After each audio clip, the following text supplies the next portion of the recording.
1800 hours Pakistan Standard Time. Assalamu alaikum. This is Radio Pakistan. The news read by Sumaira Kamal. The headlines first. Prime Minister is visiting United Arab Emirates today to offer condolence on the sad demise of President Sheikh Khalifa bin Zayed Al Nahyan. Foreign Minister has reaffirmed Pakistan's determination to ensure safety and security of Chinese nationals. Information Minister says the government has not stopped Pakistan Tehreek-e-Insaf to hold a public gathering in Sialkot. At the United Nations, Pakistan has urged the international community to take urgent action to put an end to Israeli occupation of Palestinian territories.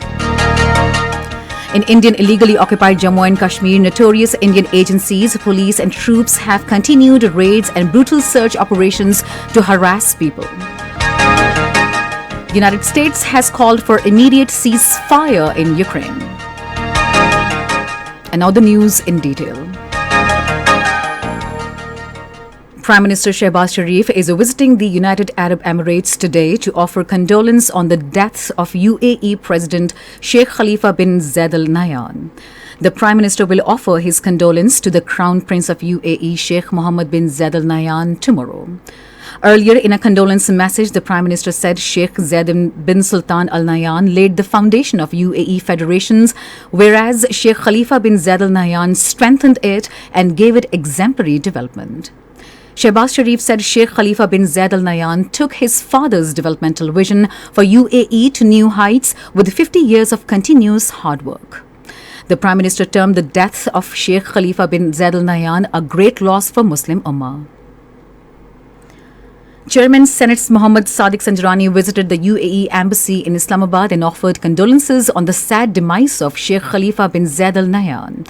Sadiq Sanjarani wrote in the visitor's book that demise of President Sheikh Khalifa bin Zayed Al Nahyan is a huge loss for the people of Pakistan and entire Muslim Ummah.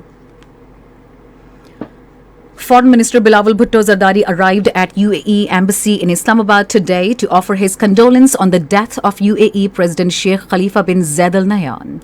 He paid tribute to the wise leadership of President Sheikh Khalifa bin Zayed Al Nahyan. He said services of Sheikh Khalifa bin Zayed Al Nahyan in strengthening the bilateral relations between Pakistan and the United Arab Emirates are commendable. Meanwhile, the Federal Supreme Council of the United Arab Emirates has elected Sheikh Mohammed bin Zayed Al Nahyan President of United Arab Emirates. Foreign Minister Bilawal Bhutto Zardari has emphatically stated that nobody will be allowed to harm the ironclad friendship between Pakistan and China. Addressing a memorial service held for victims of Karachi University terrorist attack in Islamabad today, he said the enemies of Pakistan-China all-weather strategic partnership will not be forgiven. Expressing his anguish and shock over the Karachi incident in which 3 Chinese teachers were killed, Bilawal Bhutto Zardari said, "We will not rest till the perpetrators of this heinous act are given exemplary punishment." He further said this was an attack on Pakistan-China friendship and will not be tolerated. Bilawal Bhutto Zardari said these Chinese teachers were pursuing the noble mission to educate our students in Chinese language and build bridges between our people. The Foreign Minister reaffirmed Pakistan's determination to ensure safety and security of the Chinese friends. He further said the two countries will face every challenge together and emerge even stronger. Minister for Planning and Development Ahsan Iqbal has said that the country's economic direction could be set on the right path by all parties collectively. Addressing a roundtable conference on digital Pakistan in Islamabad today, he underlined the need of collaborating efforts and urged all segments of society to participate in the country's development process. The minister said that in today's world, digital revolution has penetrated into every department, creating revolution across the world. Balloting of Hajj applications under government scheme will be held tomorrow in Islamabad. Communications Minister Asad Mahmood and Minister for Housing Maulana Abdul Wasi will be chief guests of the balloting ceremony. Over 32,000 successful intending pilgrims will be selected out of the total 636,666 applicants. This is Radio Pakistan. Minister for Information and Broadcasting Mariam Aurangzeb says the government has not stopped PTI to hold its public gathering in Sialkot.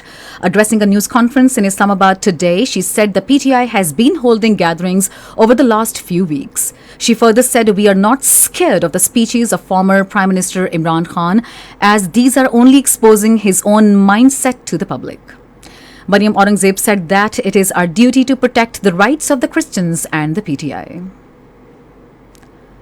A UN panel has approved Pakistan-backed resolutions calling for fighting disinformation and protection of journalists. The two resolutions were stirred by Pakistan in its capacity as chairman of the group of 77 developing countries.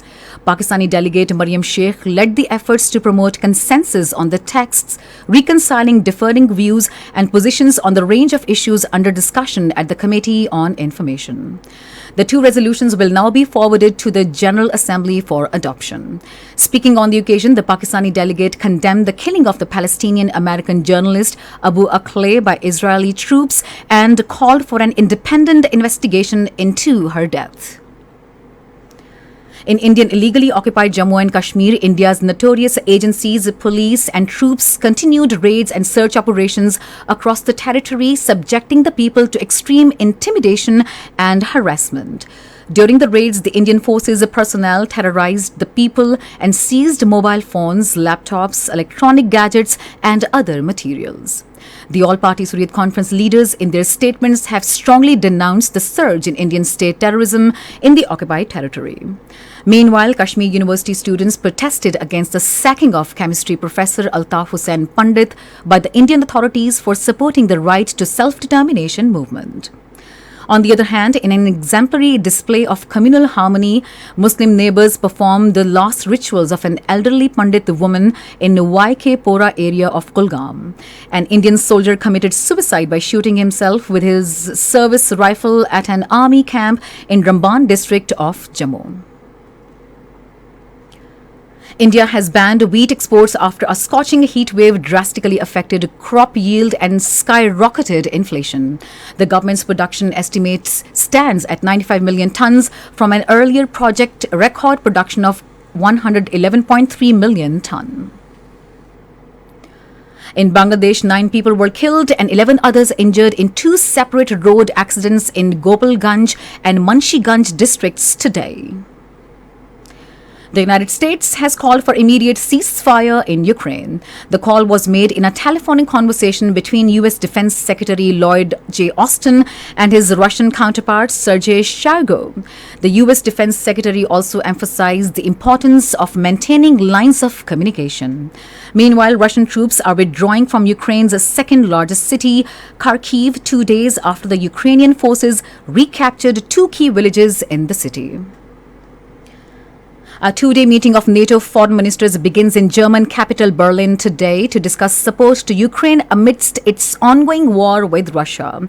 The meeting will also review NATO's plans to bolster its long-term defense and deterrence posture in Eastern Europe. The foreign ministers of Finland and Sweden are scheduled to meet with their NATO counterparts as both countries have signaled joining the alliance. Meanwhile, Russia suspended the electricity supply to Finland from today.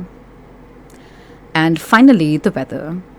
Hot and dry weather is expected in most parts of the country, while very hot in plain areas during the next 12 hours. However, gusty and dust-raising winds with light rain thunderstorm may occur at isolated places in Upper Khyber Pakhtunkhwa, Islamabad, Upper Punjab, Gilgit-Baltistan and Kashmir during evening and night.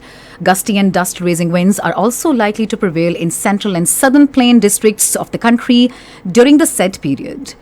To end the news, here are some of the headlines once again. Prime Minister is visiting the United Arab Emirates today to offer condolence on the sad demise of President Sheikh Khalifa bin Zayed Al Nahyan. Foreign Minister has reaffirmed Pakistan's determination to ensure safety and security of the Chinese nationals. Information Minister says the government has not stopped Pakistan Tehreek-e-Insaf to hold a public gathering in Sialkot.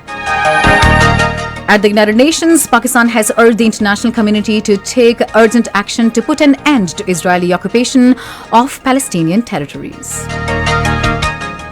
And that is the end of the news. For more news and analyses, log on to our website radio.gov.pk and also watch live streaming of our bulletins on the link facebook.com/radio Pakistan News of